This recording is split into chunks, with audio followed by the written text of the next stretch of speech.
Hey guys, how's it going? Tracy once again, and this is the video a lot of you have been asking for. So, this is going to explain why I changed my computer and like each part and everything like that. So, I've put a semi-decent gameplay in the background. It's 35 for 7 on RAID, but I'll be putting up pictures of the parts. I'm not sure how long this video is going to run for. I might have to put another gameplay up, so we'll see how we go. So, pretty much, first part, CPU. Changed from a 3770K to a 4770K. I'm playing with agony here. So, pretty much, what happens there is 4770K just has a 2% increase in overall performance and shit like that. I wasn't really buying the CPU for the CPU. I was actually buying it for the Z87 chipset motherboard. So I bought an MSI Z87 G45 gaming motherboard. Now this board, like my other board, was a Z77 ASRock Extreme 6 motherboard running my 3770K. So, the ASRock board, it has about 20 SATA 3 ports. It's more for hosting servers and hard drives and things like that. It's not really for gaming or shit like that. It's more for hosting a bunch of hard drives. The network card in it wasn't the greatest, and in the end, you know, I wanted to change that part out, and that was one of the parts. So the MSI board is specifically made for gaming. It has a lot of gaming parts on it. Has a thing called Killer 2200, which I'm extremely excited about. It increases your net speed and latency, which is going to help a lot when the NBN comes to Australia, or when it comes to my area. If you guys don't know what the NBN is, it's like Google Fiber. It's just it's extremely good internet connection, and I plan on getting the best one because I'm so sick of bad internet connection, which is 100 megabytes download, 25 megabytes upload. So that's going to be insane, and so I'm going to need a good network card to support that, because people don't understand that you need a decent modem, you need a decent Ethernet cord, which is that blue cord. Best to get go into shop and get a gold tip one. It'll help the increase in latency like that, and you also need a network card on your motherboard that can handle that much speed, which a lot of people didn't actually know. So that's that done. Cooling, my CPU cooler. I used to have a H100i cooling system.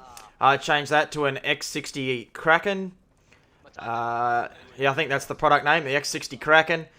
It has two 140mm fans. The H100i has two 120mm fans, but the H100i is fan speed is only 1200. And the Kraken is 2300 RPM on each fan. So, and it was actually cheaper than the H100i, so that worked out well. So it's a much better CPU cooler, and it works a lot better. It was really worth it. So, graphics card. I used to have two LEDTech 4GB GTX 680s. So that used to be my graphics card, but the reason I decided to change it is, a lot of people don't know this, but SLI cards don't work on all games. So when I was playing things like Armor, which is very poorly optimized, the SLI wasn't actually working. It wasn't that efficient, and sometimes it would even turn the SLI off without me knowing. So I decided to just get a single card, so I upgraded to a 4GB EVGA ACX classified GTX 770, and I just overclocked that with EVGA Precision X, and I pretty much have made it the same speed as a stock standard 780. So it wasn't worth me getting a 780 because they're about $200 to $300 more for about 10% more performance. So it really wasn't worth the cash. So that was another thing I swapped out. So I may eventually get another, 770 when I get the money, or if I really need to, but at the moment it's producing as many frames as my GTX 680s, and they were just becoming painful because they are LEDTech. And if you guys didn't know, LEDTech has actually gone out of business, so there was absolutely no support for my graphics cards. So if they'd ever stuffed up or that, I had no warranty for them pretty much because the company no longer existed. So that was pretty painful, and they weren't the best of the 680 series. Like I should have got different 680s, but yeah, so I decided to get the best 770 there was available. It cost a little bit more, but, it's definitely worth it. It's an amazing card. And also, coming out with the 770s, there's going to be an update very soon where it has its own recording program built into the card. So, I won't require DxStory anymore. The card will actually record. So that'll be a shitload better. So I'm pretty keen for that. What else is there? RAM. I used to have G-Skills, G-Skills Ripjaw Z 32 gigabytes of RAM, and I changed that to Corsair Dominator Yeah, Corsair Dominator, 16 gigabytes, so 2 sticks of 8. Now, why I did this was because the latency on my Ripjaw RAM was like, I believe it was 10, 11, 30. So it had really high latency, so no matter how many frames I was producing, it was taking a lot to render those frames, if you guys understand latency. But the Dominator goes 99924, so it's got some of the best latency available, and it's extremely good for gaming and rendering out things. So yeah, I'll definitely be putting these pictures up on the screen so you guys can see. So yeah, I got them. It's a really good RAM. It's definitely the best in the business RAM, and if you're ever going to buy a gaming motherboard, a gaming computer, I'd definitely recommend that RAM. What else did I get? I'll just look at my list here. I changed my SSD from a Samsung Pro to a Samsung EVO, still 120 gigabyte. Got the same Blu-ray drive. Also bought a BitFenix Recon fan. It's a little fan control unit that allows me to adjust, say, the fans of my Kraken, or I put special red LED fans in the front and side of my case. So there's about 4 of them, and it just helps me change them up. So when I'm rendering, I just click on this touchscreen panel, and just with one swipe of my finger, I can turn them up from, say 800 RPM to 2000 RPM, and that'll keep it really cool as I'm rendering videos. So it's really helpful, and it was only $35, so it was definitely worth the trial. What else? The case, I think I've already said this, but I ended up getting the same case, the Stryker case. It's really good. It fits everything in it nice. It's a bit heavy, but other than that, works really, really well.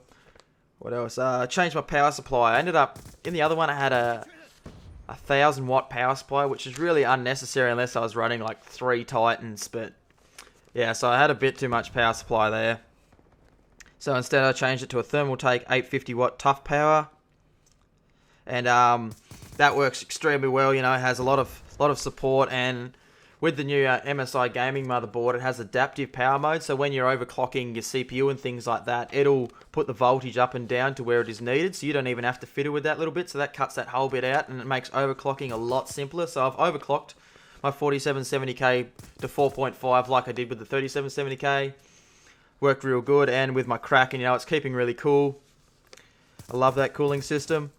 What else? I changed my hard drive. I still kept the Seagate SV35, but I decided to put a 3 terabyte into it instead of a 2 terabyte, because when I was recording things like Armor, I would just push the record button and let it go, and you could play for about an hour, and then you would, your folder would be absolutely filled. You'd have to either, if you had anything happen, you'd have to find it in that worth of gameplay, render it out so that the file size became smaller, and then go again. So with that extra terabyte, it's going to give me a lot more recording space and things like that.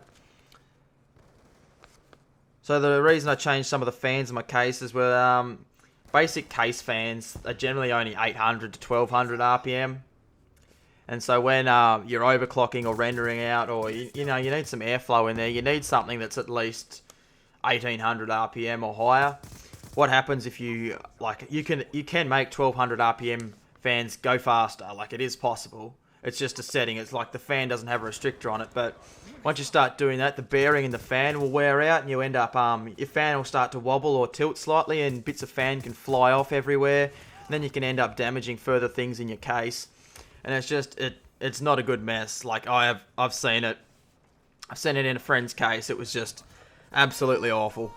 But yeah, so that's pretty much all the parts. So pretty much what I'm saying here is I had a bunch of parts in a computer. It was my very first build. Had a bunch of parts. A lot of them were overkill, and then some of them were underkill or bad. It was my first build. I was just experimenting really, and in the end, like, all the parts didn't mix. They didn't go well together. Like, the motherboard was for a server.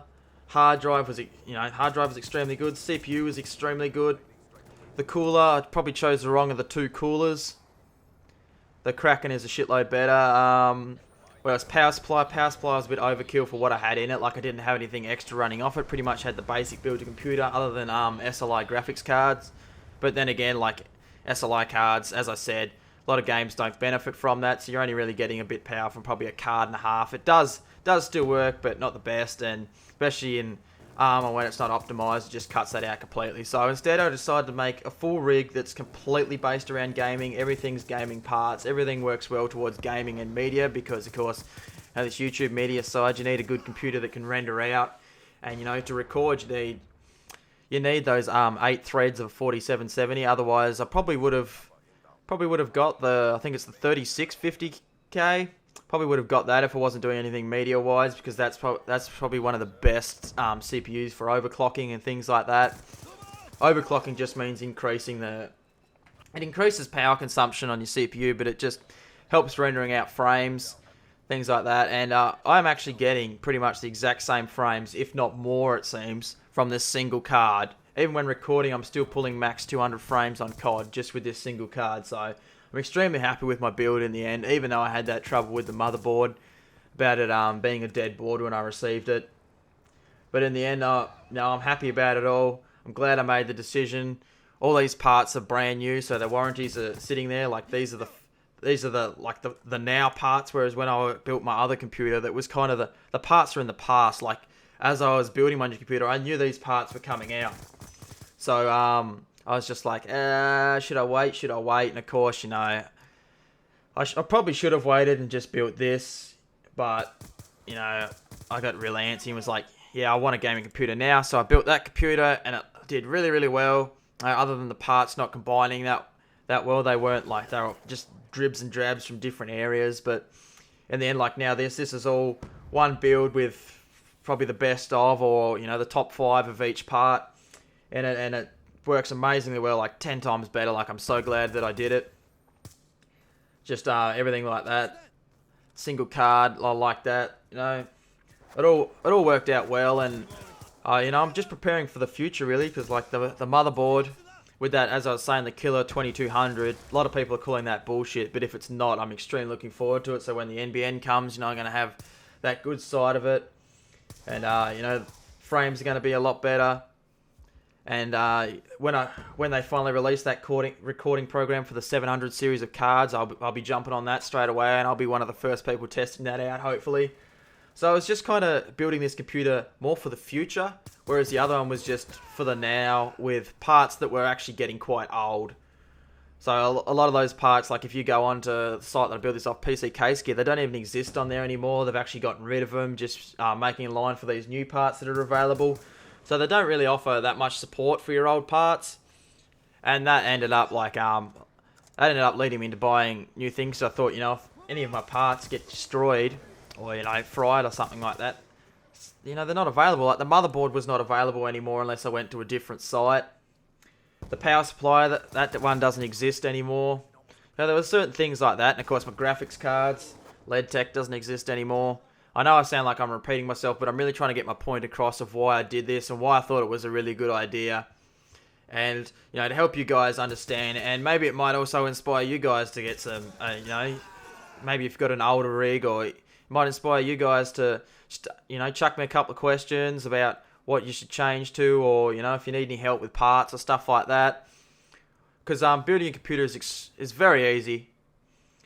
People like say, oh no, you know, you work with parts, it's not right, it's all electrical stuff like that, and it's not. Like the hardest part of the build, which when my friend told me this I didn't believe him, but it actually is placing the CPU, which is the central processing unit, into the motherboard. That is the hardest part. Like probably the second hardest part is cable management, like getting all the power to the right parts and making your case look neat, because otherwise you're just going to have cords everywhere. And you just have a messy thing. And then, of course, good thing about computers is once you've finished building it, you know, you can put in some fancy things like red LED fans and stuff like that and make it light up and look really cool. You can customize it in a million ways. And it's just why I love computers over consoles. Like, each one's unique. You're not playing on the same one. You know, you don't have any of that shit. It's adaptive. And in the end, like, you play console and you want to make it, you know, you want to start YouTube, you need a computer anyway, so you may as well just cut out the console altogether and just go to the computer. But anyway, guys, I hope you did enjoy this video. I know it is a bit long, it's coming into about 15 minutes, but I just wanted to explain in depth why I changed my computer, why I thought it was a really good idea, and hope you guys, you know, support it and not think that I'm an idiot for doing it, or stuff like that. But anyway, I've been Trays, and I'm out. Hope you guys enjoyed. See ya.